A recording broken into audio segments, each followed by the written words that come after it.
hindi pa nakapag-start ng business natin. 1, 2, ay, madami-dami din. Ay, madami-dami. Ayan. So, maganda yan. Kasi, yung maririnig nyo po ngayon, I'm sure relate na relate po kayong lahat. Okay? So, papakilala po muna ako sa inyo, hindi naman po masyadong matagal. I am Mary Grace Alquesola. Dati po akong empleyado for 10 years. Okay? Sino dito yung mga empleyado? Dati. Okay? Yung hanggang ngayon, empleyado. Ay, madami-dami din. Pinakalas na work ko for 2 years, mga 2 years mahigit, supervisor ako sa isang tire company. Ay, sa Goodyear, kung alam niyo po, sa Cebu. So, Bisaya po ako. So, kinsa diri ang mga Bisaya? Ululugan po. Hello ninyo, ha?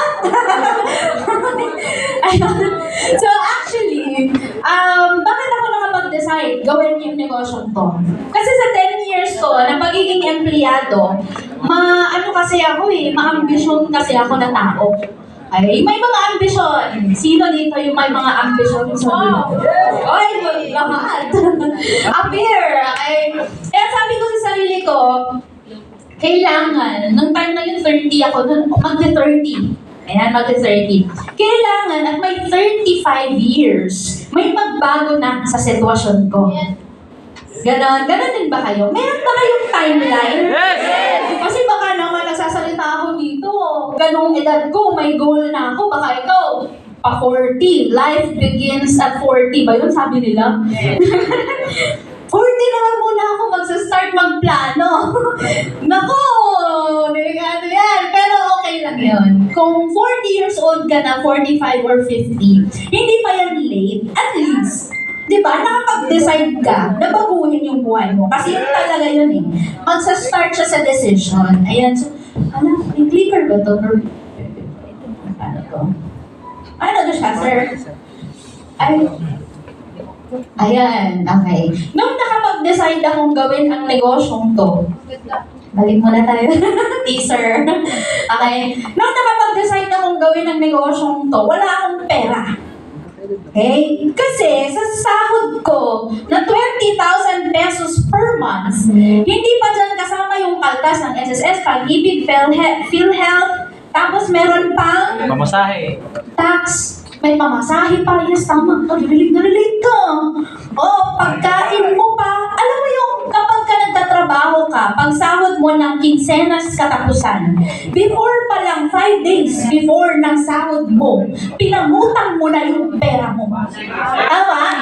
Ganun ako dati. So pagdating ng sahod, wow, ang saya-saya, may payslip na! Nung kinrenta mo, bayad dito, bayad doon, lipad dito, lipad doon, ang natira, 300 pesos. Ang saya, no? So yun yung buhay na parang pagising mo sa umaga, pagising ko sa umaga, alam mo yung wala kang magpapasalamat ka kay Lord kasi buhay ka. Pero alam mo yung alleluia, wala. Kasi di ba hindi ka excited pumasok? Di ba? Pag ano mo ng bahay, paglabas mo ng bahay, Diyos ka. Pagdating mo sa trabaho, ano ka na? Andirig ka. Pagkakatak na yung pawis mo dito, tapos pagpasok mo, sugat sa Tagalog, Kaya,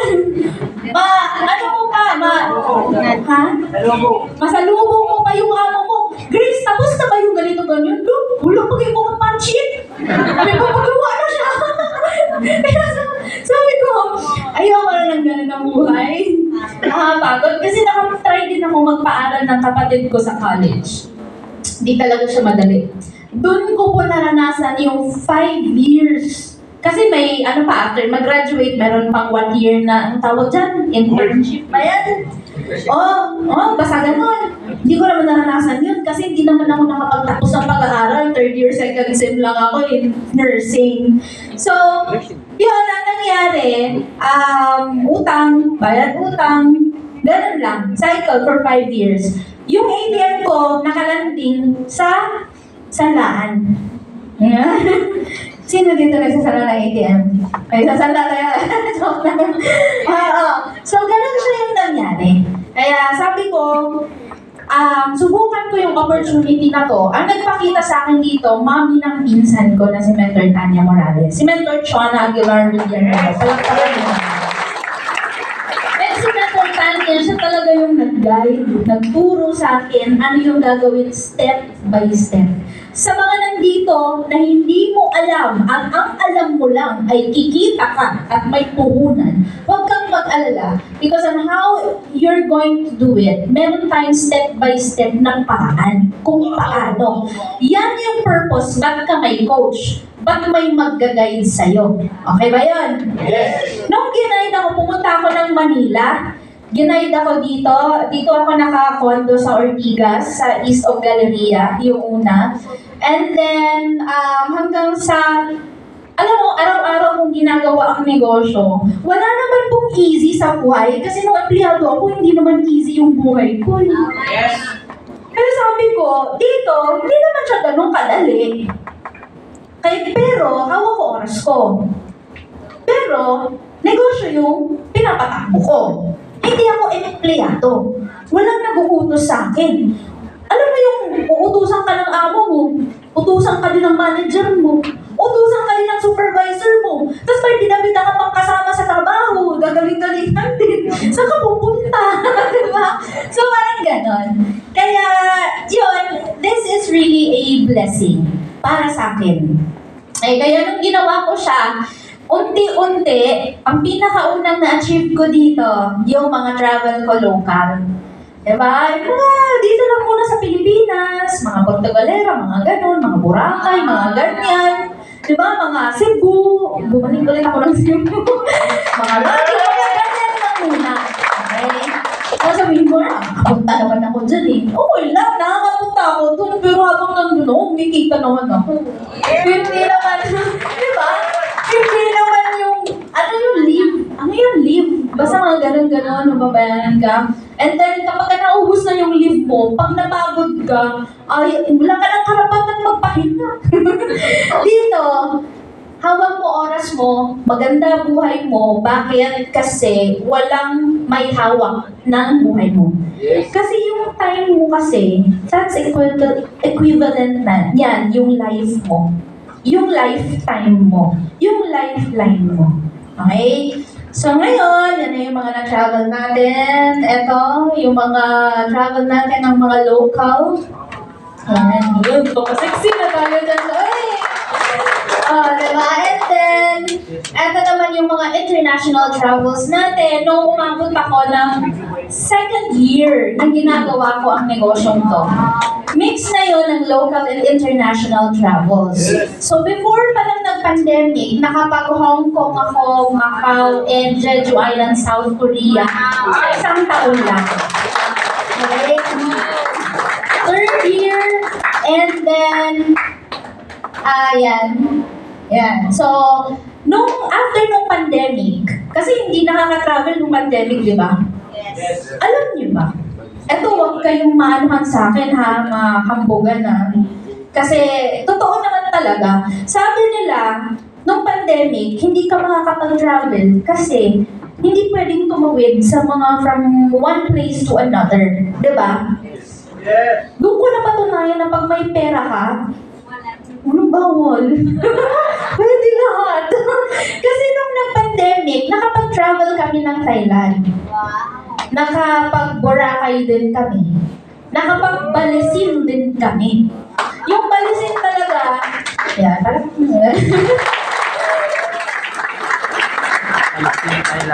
dream destination ko talaga din yung Balesin. Kasi nakikita ko lang yan sa mga vlog-vlog. Tapos alam mo yung napapanood ko yung villa nila. Sabi yung isang araw daw, nasa mga 50 to 80,000 yung bayad.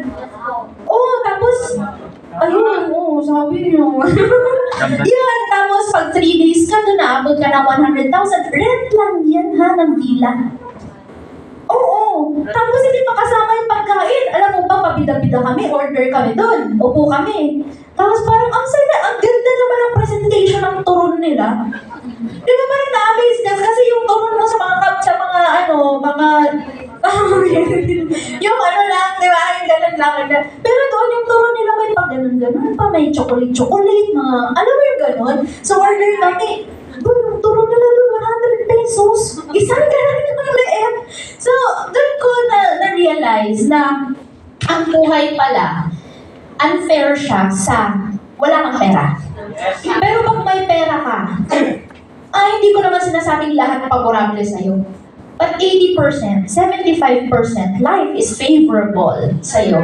Yes, may choice. Diba? May choice ka eh. Tama si atin. Taling. Yes. Yeah. Ito naman yung mga awards ko and recognitions. Hindi po ako nakapagtapos ng college. Third year, second sem lang po. But dito, na-awardan tayo. Yan. And ang maganda nun, ay yung picture na yan, hindi sumali si Manny Villar. Baka sabihin ko sumali si Manny Villar. Yung picture na yan, kuha namin yan dun sa Shangri-La EDSA. Kasi, kami doon, nag-brunch. Tapos meeting brunch na din. And then, kasabayan namin sa kabilang table lang, meeting ni na Manny Villar. Tapos, yes, sa kabilang table, Marvin Agustin. Meron silang mga investor ata kausap nila sa Cochinillo nila. Kasi pinag-uusapan nila. O ganon. So, sabi ko, dati yung mga kaharap ko, yung mga kagaya ko lang din. Alam mo yung magpupulong-pulong kami, saan tayo mangungutang ngayon? Saan tayo magsasadla ngayon? Ganon. Right now, yung mga kasamahan namin or kasabayan namin, kumain, mag-dinner, mag-kape, yung mga ganyan na personality. Yung mga artista sa TV lang natin nakikita, nakakasalamuhan namin dito kasabayan pa sa mga awarding. So, ganyan kaganda ang buhay kapag medyo nakaangat-angat ka na. Because ako, hindi payaman pa lang ako. Okay, I'm rich in the eyes of God.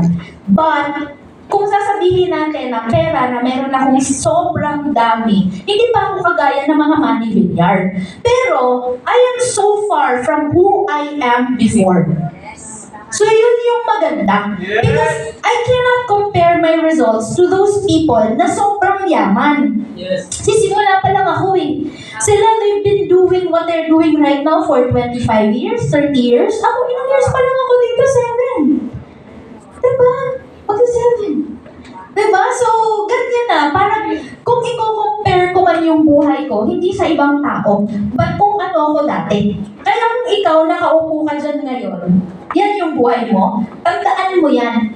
Pag ginawa mo yung negosyo to, sineryoso mo, binigyan mo ng oras, at naniwala ka na yung pangarap mo, makukuha mo din dito, magyayari yan. Yes. Okay? So, next. Yan, ito yung mga kinita natin, nasubukan natin kumita dito isang araw lang 50,000, isang buwan, 100,000, 200,000, 87 to 72. So, ganyan po yung pwede po mangyari sa inyo. Okay? Ready ka na ba? Yes. Ready na ba gawin yung negosyo? Yes. Okay. So, ito naman recently, ayan, October 23, kinuha po at na-release na po yung sasakyan ko. May story po yan kasi gusto ko na talaga yung sasakyan na yan 2022 pa lang. Kaya lang, yung kulay kasi na yan, limited edition. Sa isang taon, ang dumadating lang 10 or less than 10 or 10 sa buong Pilipinas. Ngayon, iilan lang talaga yung merong ganyan. Kaya sabi nung ahente, ma'am, pasensya na. Hindi na po dadating yung ganyan kasi hindi na po kayang i-produce yung ganyang kulay. Kaya sabi ko sa kanyang naman, sige, iba na lang. Pero sabi ko talaga, gusto ko talaga yan eh. Yan talaga eh. Gusto ko talaga yan. Kasi alam mo yung, parang siyang chameleon. Alam mo yung chameleon? Na pag tinabi mo siya, kung anong kulay ng katabi niya, sinusunod niya. Ini-imitate niya. Not exactly the same, but parang resemblance lang. So parang pag tinabi mo siya sa pula, nagiging pula siya or nagiging pink. Red, pink, ganon. Pag tinabi mo din siya sa green, ganon din yung susundin niya. Not exactly the same, but shade of. Pag tinabi mo siya sa blue, ganon din. Pag gabi, nagpa-brown siya. Oh, pag nasa lilim siya, gray ang kulay niya, dark gray. So parang ganun. So sabi ko, gusto ka talaga yan eh. Parang, as the goes by, sabi ko, gusto ko talaga yan.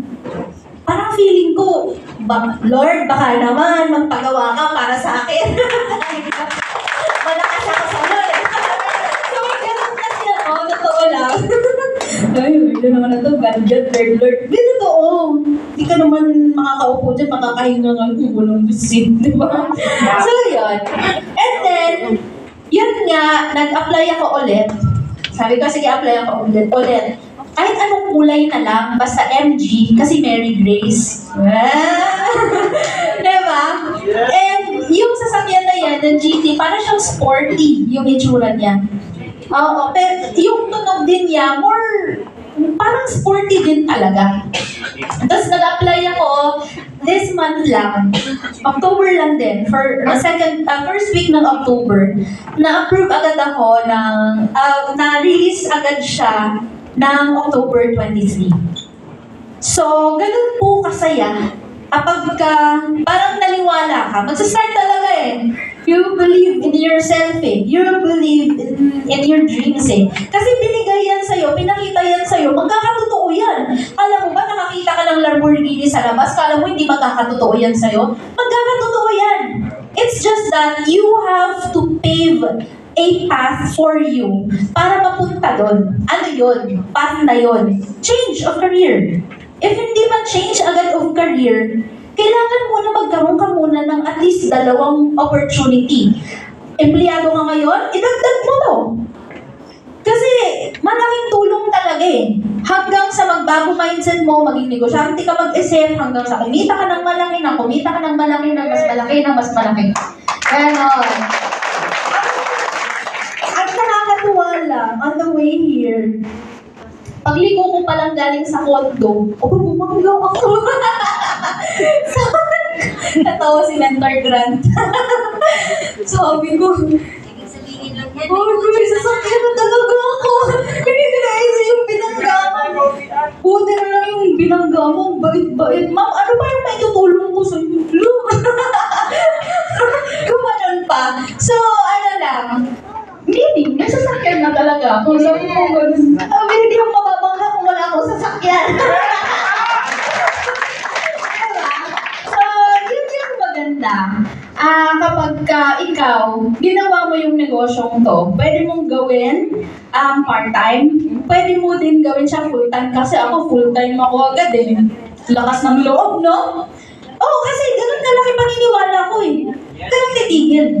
Kasi ang Pilipino, likas na resilient yan. Kahit anong pagdaanan mo, kahit anong mangyari sa'yo, tutuloy-tuloy, madapa, mabangon, dapa, ganun lang eh. What doesn't kill you makes you stronger daw kasi. Diba? Ayun. Ayun. So, meron na ako lastly i-share sa inyo, these 3 things.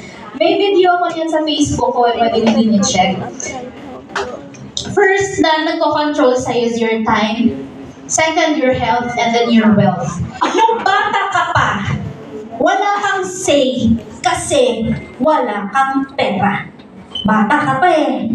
Diba? Wala kang karapatang magdesisyon. Magsasalita ka pero hindi ka makakatuloy sa sasabihin mo kasi puputulin ka. Diba? Sasabi mo ng bata ka pa, pag lumaki ako, pag nagkatrabaho ako, pag nagkaroon ako ng pet, pwede mo na. Diba? Ngayon, nung nagkapera ka na at nagtrabaho ka na, ginagamit mo yung health mo para mag-create ka ng wealth. Para kumita.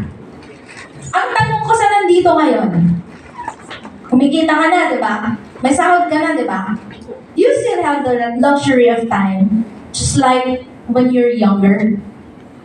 Nagagawa mo pa ba yung gusto mo because you have plenty of time?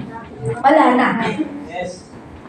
Yung opportunity natin, papabilisin niya yung pacing ng buhay mo papunta dun sa goal mo. Makapag-travel, mabili yung gusto mo, makapag-retire ng early, makapag-ipon ng malaki, makatulong, ano pa? Papabilisin lang yan. Kaya mo naman gawin yan eh. Mag-double job, triple job ka, kaya ng katawan mo. Diba? Mag-artista ka. If you have the guts. if you have what it takes Yes. para maging artista ka, pwede naman na maging athlete ka. Hindi pa siguro huli ang lahat. Carlos Yulo ka, mag-amping ka, mag-gymnast ka. Pwede.